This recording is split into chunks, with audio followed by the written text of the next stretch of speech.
Deep, calm, and cinematic documentary style, like a storyteller uncovering lost history. The way she stands, he's recording details: age, height, condition of teeth, presence of scars, evidence of rigidity. These aren't soldiers, they're administrators. This is a bureaucracy. An intact CO from Persepolis, translated in the 1930s by German archaeologist Ernst Herzfeld, includes a line that reads, "Delivered to Susa, 120 Greek females, ages 14 to 22, sorted and prepared for royal service from Athens, Thebes, and Corinth. Condition acceptable. Condition acceptable." That's how the Persian Empire saw the daughters of Hellas, as inventory. But here's where it gets worse. What happened next wasn't random cruelty. It was policy. The girls selected for the harem system were put on ships headed east. But not all of them. Some were kept back, held in camps along the coast of Asia Minor for weeks, sometimes months. Why? Because the Persians had learned something from previous conquests. If you take a woman and immediately place her in service, she resists, she remembers. She holds on the hope that someone will come for her, that her city will ransom her, that the gods will intervene. But if you break her first, if you strip her of her name, her language, her sense of self, then she integrates smoother. And the most effective way to break someone isn't through violence, it's through humiliation, to forcing them to participate in their own erasure. There's an account, fragmentary, preserved in a collection of Greek epitaphs from the 4th century BCE. A woman named Cleis from Corinth, 13 when the Persians took her. She survived.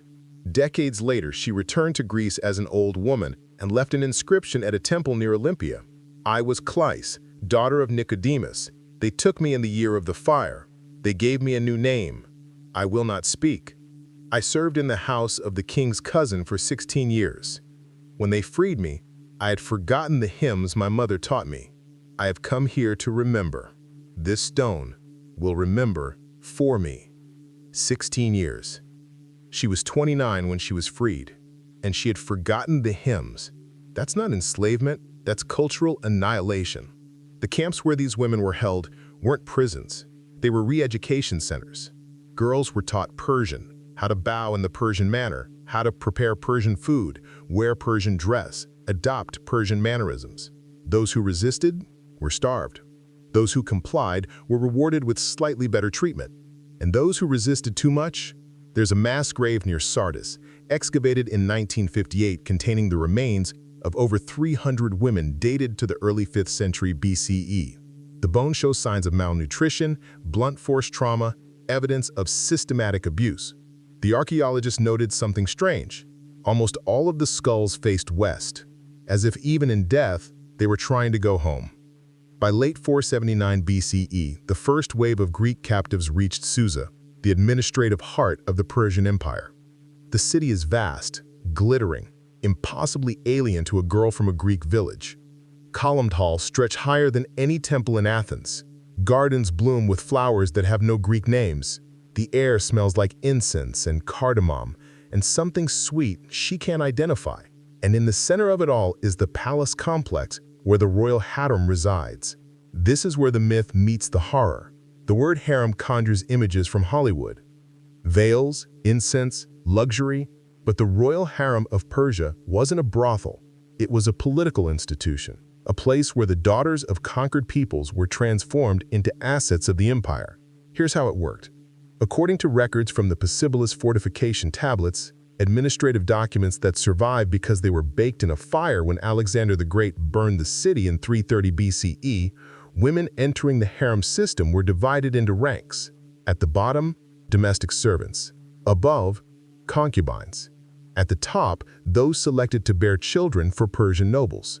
The goal wasn't pleasure, it was integration.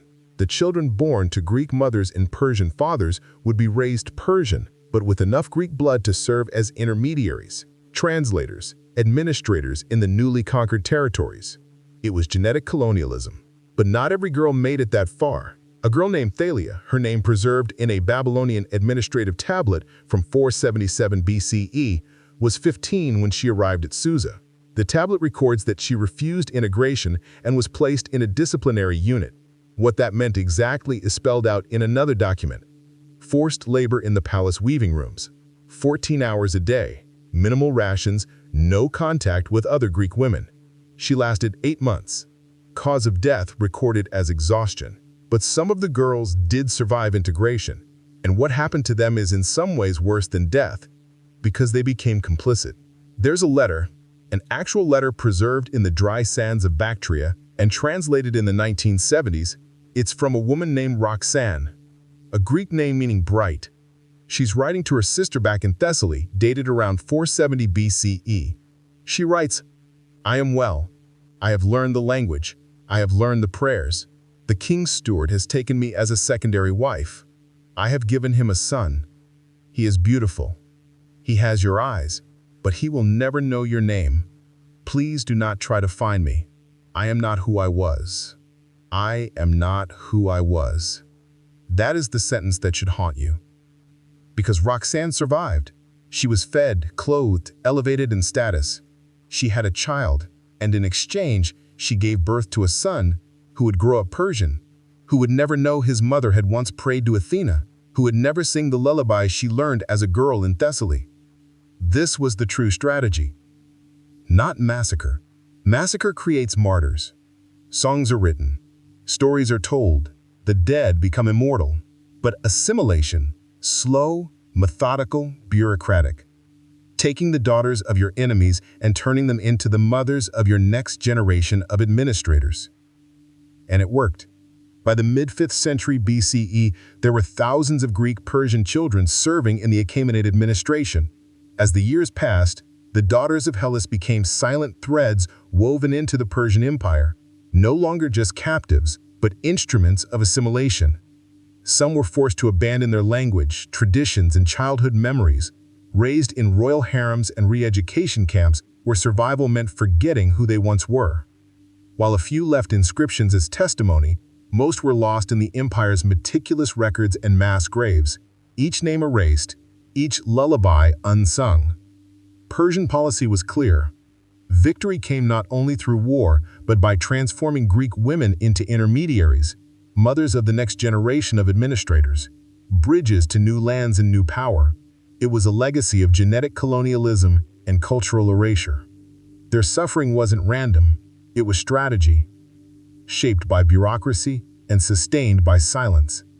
Yet in the ruins, a final truth remains. History remembers those who refuse to be forgotten. The daughters of Greece endured, leaving echoes in stone, in scrolls, and in stories like this one. If you believe the real cost of conquest lies in memory and resilience, subscribe to Crimson Historians. Together, let's keep hidden chapters alive. Like, share, and subscribe. Where history bleeds, the forgotten are heard.